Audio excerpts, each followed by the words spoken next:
Hey guys, Nick Espinoza, your chief security fanatic here, and it is Sunday, but it is not just any Sunday. It is the last Sunday of 2019, and so we are going to be doing the top data breaches for 2019. Now, next week, we will return to our regularly scheduled program of Breaches of the Week, where I will include the breaches from this past week of the last week of 2019 into that first one, but we are going to start in January and move our way forwards. Now, these are the largest breaches, the most damaging breaches, the most talked about breaches, the most controversial breaches that basically were there for the year. I went through all of my notes. As you guys know, I do Breaches of the Week every Sunday. I've been doing it for quite some time, and I went back and I looked through all of my notes and compiled them here, not to mention just Googling what other people thought were sensational breaches of the week to make sure I didn't miss anything. And I was very proud to see that I had not missed one that the others were reporting as the most spectacular. This is not a top 10 list. This is literally what I thought, oh my God, this is insane, or people are going to be talking about this, whatever that is. And with that, we are going to begin in January. Now, I am reporting the months of when I reported on these breaches. These breaches may have been slightly earlier than that, but we are starting in January. Now, an elastic cloud storage database with over 108 million records of bets made at websites belonging to an online casino group were stored basically on a server that hadn't been secured with a password. And so players' names, email addresses, home numbers, bets, wins, deposits, withdrawals were exposed. 108 million records in January. Moving on to February, Dream Market got hit for 620 million records. And basically, this is information that was stolen and aggregated into Dream Market on the dark web from 16 hacked websites that were on sale. So we are looking at 162 million records from Dubsmash, 151 million from MyFitnessPal, 92 million from MyHeritage, and on and on and on. There's a whole bunch of sites totaling over 620 million online account details that were hit. That is absolutely crazy, including passwords and everything. In March, the North County Business Products, which is a point of sales vendor, was hit and basically hit businesses nationwide. They have been selling point of sale systems to multiple businesses in multiple states across the United States. And you'll find that some of these breaches that I'm talking about here are actually third-party breaches in the supply chain. So in other words, some of these large companies that you know basically got hit and breached on the watch of a third party that basically exposed just dozens of major companies, including small ones as well. North County Business Products was one of these. They hit Dunn Brothers Coffee and over 137 restaurants and chains total, just with one single breach by being hit. Also in March, Citrix, this is the tech company, basically notified the FBI that international cyber criminals had accessed the company's internal network via a password spraying attack wherein malicious actors brute force login attempts, they were using commonly used passwords and were able to get in. And so basically somewhere between 6 to 10 terabytes of sensitive information, including email correspondence, files, and network shares internal to Citrix and other services used for project management and procurement were hit. This is huge because Citrix is a supplier of technologies, there are specific brands of technology such as remote access, etc., to massive corporations around the world, which means basically criminals may have had an in by virtue of Citrix to get into massive corporations. That was huge.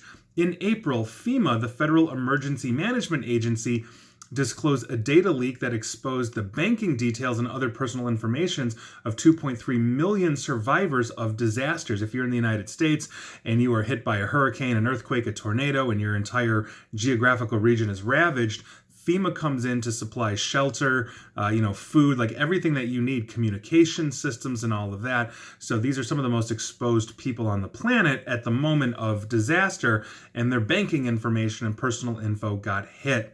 In April, we have Facebook, 600 million basically 600 million usernames and passwords were found to be stored in plain text, meaning we had tens of thousands of Facebook employees that could read your password plain as day. Didn't care, didn't matter how good your password was. Here we are. Now, I also did a follow-up to this as well, because Facebook then announced that millions of passwords were stored in a server in plain text with no encryption.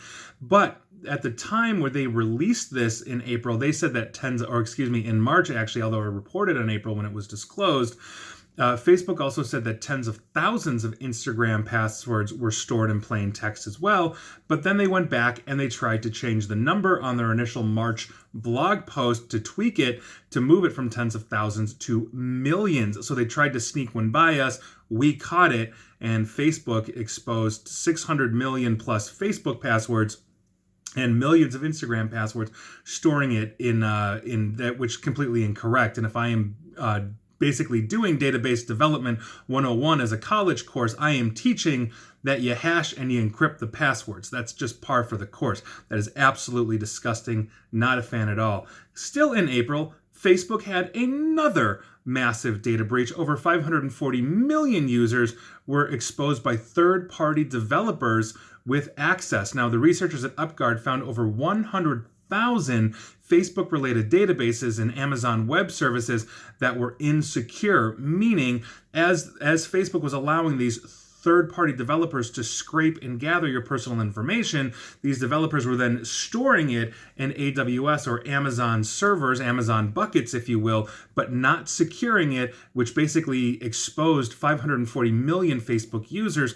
to cyber criminals due to the lack of control that Facebook had on its developers or the standards it attempted to impose on them, which apparently was non-existent. That is another massive data breach. Keeping in April, because April was the month. FBI and law enforcement. Now, a hacker group claimed to have hacked dozens of websites affiliated with the FBI and leaked online dozens of files containing the personal details of thousands of federal agents and law enforcement officers. This hacker claimed to have stolen over 1 million data, quote unquote, over 1 million data belonging to employees across U.S. federal agencies and public service organizations. According to TechCrunch, the hacker had breached at least 3 websites associated with the FBI National Academy Association. The association promotes federal law enforcement leadership and training, which is located at the FBI Training Academy in Quantico, Virginia. The hackers exfiltrated the contents of each web server and uploaded the stolen files onto their website, and obviously that website was not disclosed to the public, but that is a very serious issue. Law enforcement oftentimes goes undercover to deal with things like narcotics, mafia, all of that. Exposing this information could literally get federal agents killed and harm their ability to do their job. So that was a very, very serious issue that should have never been. Moving on to June, we're talking about a slew of Chinese dating apps that exposed data for 42.5 million, basically, of records of mostly U.S. citizens. Now, basically, here's what we had. We had multiple Chinese dating apps feeding off of a common database, even though all of these apps had different focuses to attract different types of people, in dating.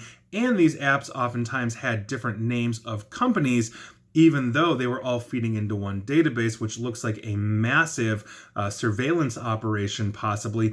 But some of the dating apps that were hit, and these are very niche dating apps, were Cougar Dating. You can do the math on that. Minglers, FWBS.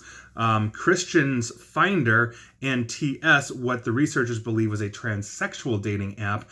And so this exposed an absolute ton of information because it exposed details about lifestyle choices, sexual preferences, infidelity, and a whole bunch of other stuff out there. We all know that the Chinese government likes to scrape and retain data. We don't know if this is part of that, but it looks very, very suspicious. 42.5 million of us pretty much had a very serious issue with that, including U.S. citizens, of which they were the majority. In June, the bomb kind of dropped in the medical community with the American Medical Collection Agency, or AMCA. Now, the AMCA, and if you watch me weekly, you know who they are. They were a third-party medical biller. Tens of millions of basically damning information was exposed from large medical organizations in the United States like Quest Diagnostics, LabCorp, Austin Pathology, Natera, American Esoteric Laboratories, CBL Path, South Texas Dermatology, Seacoast Pathology, Arizona Dermatology, Laboratory of Dermatology, ADX, Clinical Pathology Laboratories, Penobscot Community Health Care, and more and more and more. They were the medical biller for all of these. They got hit, which exposed everybody else. So, like that point of sales vendor, here we have one organization hit, basically taking out massive and publicly known organizations, another quintessential supply chain hit. In August, we had another one of those called Pearson, which is the worst data breach in school district history. They are one of the largest publishers of print and digital textbooks, and they revealed a major data breach that affected more than 13,000 school and university accounts, with some accounts containing information on hundreds of thousands of students at those informations, first and last names, email addresses, dates of births, etc.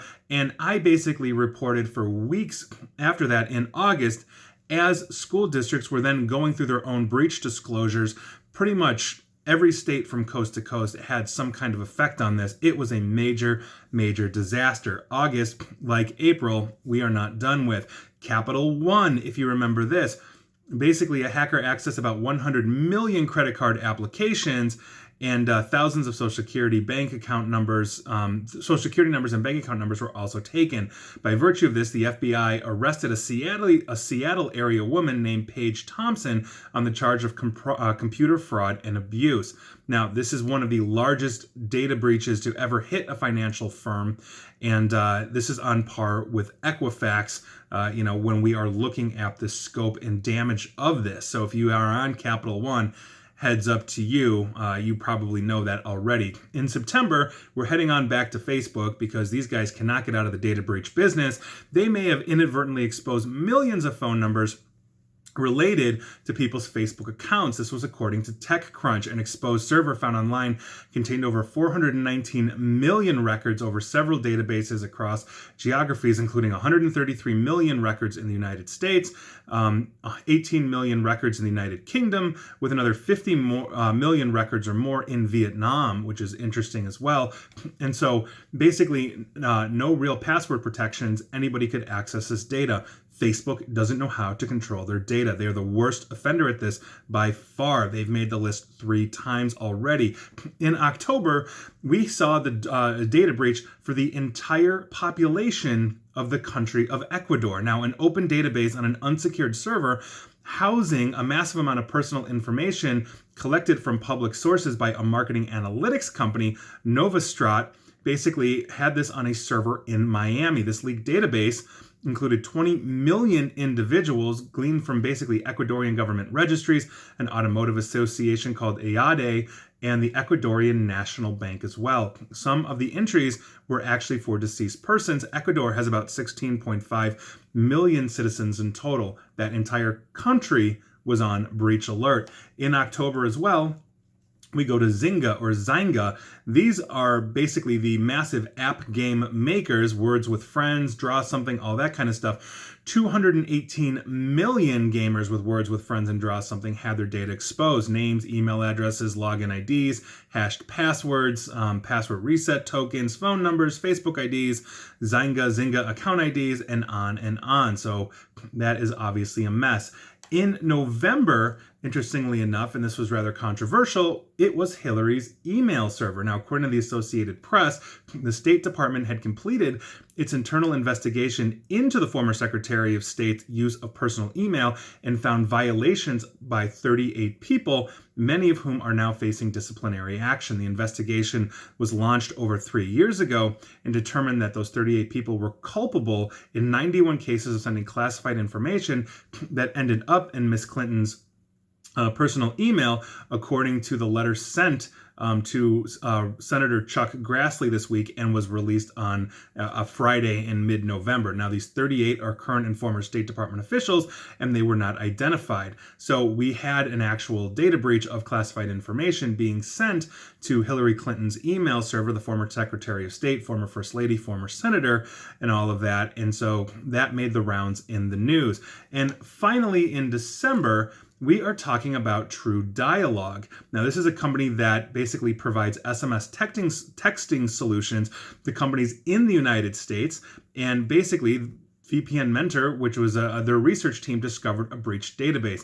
This was a huge discovery with a massive amount of private data exposed, including tens of millions of text messages, millions of account usernames and passwords, personally identifiable information on True Dialogue users and their customers, and so much more. This is basically used by a lot of large businesses essentially around the globe, but very heavily concentrated in the United States, and now their internal correspondence just got dumped.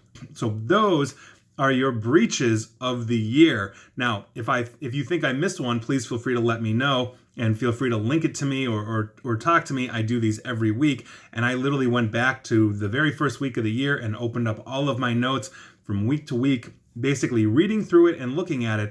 And let me tell you, this year was absolutely bonkers and off the rails in terms of data breaches. In 2018, we saw, in terms of record count and breach disclosure, a record number, and we were hoping that the GDPR in Europe would start to slow down Europe in terms of that. In 2019, thus far, has proven that even though the GDPR and more stringent laws other places are actually in place and functioning, that has not slowed anything down whatsoever. We are on track in 2020, to actually continue this uptick in data breaches. That's a very serious issue. So once I have the numbers for 2019 of how many reported breaches and how many reported records, and we know that's going to be low because a lot of organizations basically choose, unfortunately, not to disclose whether it's legal or illegal for them to do that, we still know that we are trending into more damning territory as the years go by. So those are your breaches of the week. I think all of us were affected, and if you're watching me on Facebook, you better believe you were. And so let me know what you think. I'd love to hear your thoughts. And please like, share, follow me here on Facebook and Twitter at NickAESP, and please feel free to subscribe to me at YouTube as well. And as always, stay safe and stay online. Thanks, guys.